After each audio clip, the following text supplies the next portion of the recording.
Video में हम देखने वाले हैं नीट सिलेबस फॉर बायोलॉजी के सब्जेक्ट। अगर हम बायोलॉजी की बात करें तो हमें एनसीईआरटी की बुक ही प्रेफर करनी चाहिए। क्लास 11th और क्लास 12 दोनों ही एनसीईआरटी की बुक बहुत ही इम्पॉर्टेंट होता है as per exam point of view. उसमें पूरे पॉइंट्स कवर होते हैं। अगर हम क्लास 11 की बात करें तो उसमें टोटल 5 यूनिट है और सेम क्लास 12 में भी टोटल 5 यूनिट है। उन 5 यूनिट में डिफरेंट चैप्टर हैं और उनके डिफरेंट वेटेज के मार्क्स भी दिए गए हैं, जिसमें कौन से चैप्टर पे हमें ज़्यादा ध्यान देना चाहिए और कौन से चैप्टर पे हमें कम ध्यान देना चाहिए। ये सब हमें पहले आइडियल फोकस बना लेना चाहिए कि हमें कौन से चैप्टर पे हमें ज़्यादा समय देना है और कौन से चैप्टर पे हमें कम समय देना है। ये सब हमारा फर्स्ट एम होना चाहिए। अगर क्लास 11th में देखा जाए तो टोटल 5 यूनिट है। उसमें पहला आता है diversity in living world, second है structure organisation in animal and plants, third है cell structure and function, fourth है प्लांट फिजियोलॉजी, फिफ्थ है ह्यूमन फिजियोलॉजी। उसी तरह क्लास 12 में भी 5 यूनिट है। पहला है रिप्रोडक्शन, सेकेंड है जेनेटिक एंड एवोल्यूशन, थर्ड है biology and human welfare, fourth है biotechnology and its application and fifth है इकोलॉजी एंड इन्वायरमेंट। इफ़ हम यूनिट 2 की बात करें तो उसमें टोटल 3 चैप्टर है, जिसमें हाईएस्ट मार्क्स अगर है तो वो मॉर्फोलॉजी ऑफ फ्लावरिंग प्लांट है। बाकी दोनों चैप्टर को 2-2 मार्क्स दिया गया है। तो अकॉर्डिंग टू उसके हमें स्टडी करना चाहिए कि जिस पे ज़्यादा मार्क्स है उस चैप्टर पे हमें ज़्यादा टाइम देना है, ज़्यादा फोकस करना है। उसी तरह यूनिट 3 है जो सेल स्ट्रक्चर एंड फंक्शन है। इसमें भी टोटल 3 चैप्टर है, जिसमें ज़्यादा क्वेश्चंस पूछे गए हैं तो वो बायोमॉलिक्यूल से, जिसको 4 मार्क्स है। तो मीन्स इस यूनिट में से हमें बायोमॉलिक्यूल चैप्टर पे ज़्यादा टाइम और ज़्यादा फोकस करना चाहिए। उसी तरह बाकी के 2 जो cell the unit of life and cell cycle and cell division, उनको भी 2-2 मार्क्स दिए गए हैं। तो हमें जिस चैप्टर पे ज़्यादा वेटेज है उस पे हमें ज़्यादा ध्यान और ज़्यादा फोकस करने की ज़रूरत है। बाकी दोनों चैप्टर भी इक्वली इम्पॉर्टेंट है, बट उन पे लेस टाइम देना चाहिए। जो ज़्यादा मार्क्स के लिए पूछे जाते हैं उन पे ज़्यादा ध्यान देने की ज़रूरत है हमें। नाउ हम आगे प्रोसीड करते हैं। पहला यूनिट है डाइवर्सिटी इन लिविंग वर्ल्ड। उसमें टोटल 4 चैप्टर हैं। राइट साइड में हमने मार्क्स का डिस्क्रिप्शन किया है कि कौन से चैप्टर का कितना वेटेज है। अकॉर्डिंग टू उसके हमने कैटेगराइज किया गया है। सो हमें सबसे पहले ये ध्यान में रखना चाहिए कि कौन से चैप्टर का कितना वेटेज होता है। अकॉर्डिंग टू उसके हमें अपना शेड्यूल फिक्स करना चाहिए कि हमें कौन से चैप्टर पे कितना ध्यान देना चाहिए, कौन से चैप्टर में से ज़्यादा क्वेश्चन पूछे जाते हैं।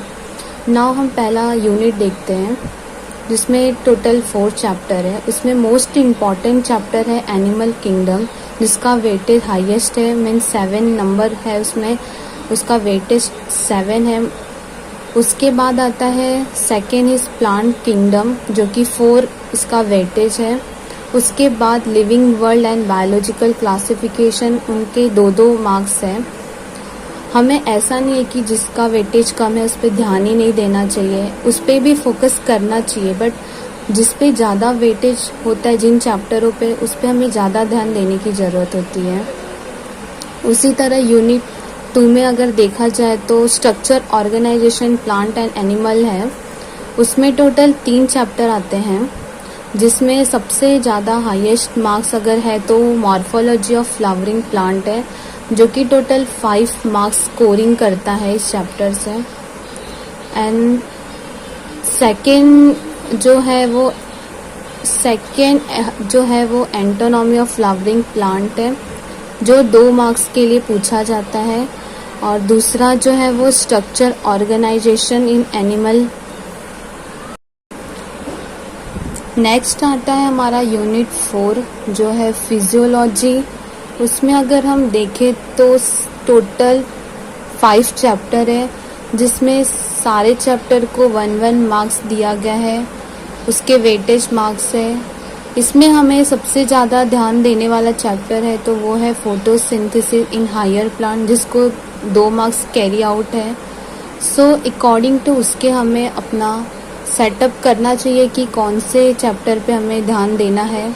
अगर हम इस यूनिट को लास्ट में भी पढ़े तो भी हमें कुछ ज़्यादा फ़र्क नहीं पड़ेगा, क्योंकि इस चैप्टर का टोटल वेटेज है वो as compare to other unit से कम है, इसलिए हम इस चैप्टर को लास्ट में भी देख सकते हैं। लेकिन इस यूनिट में अगर कोई चैप्टर है जो फोटोसिंथेसिस हायर इन प्लांट है, उसका वेटेज ज़्यादा है, तो मीन्स इस चैप्टर पे हमें ज़्यादा ध्यान देने की ज़रूरत है।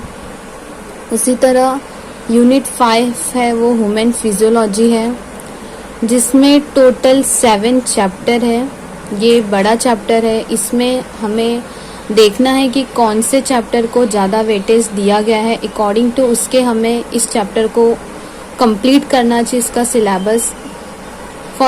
इस चैप्टर में अगर सबसे ज़्यादा वेटेज है वो है केमिकल कोऑर्डिनेशन एंड इंटीग्रेशन, जिसको 4 मार्क्स मिला है। उसी तरह डाइजेशन एंड एब्जॉर्प्शन जो है उसे 3 मार्क्स कैरी आउट है। सो हमें अकॉर्डिंग टू जो मार्क्स दिया गया है वेटेज के हिसाब से, उस हिसाब से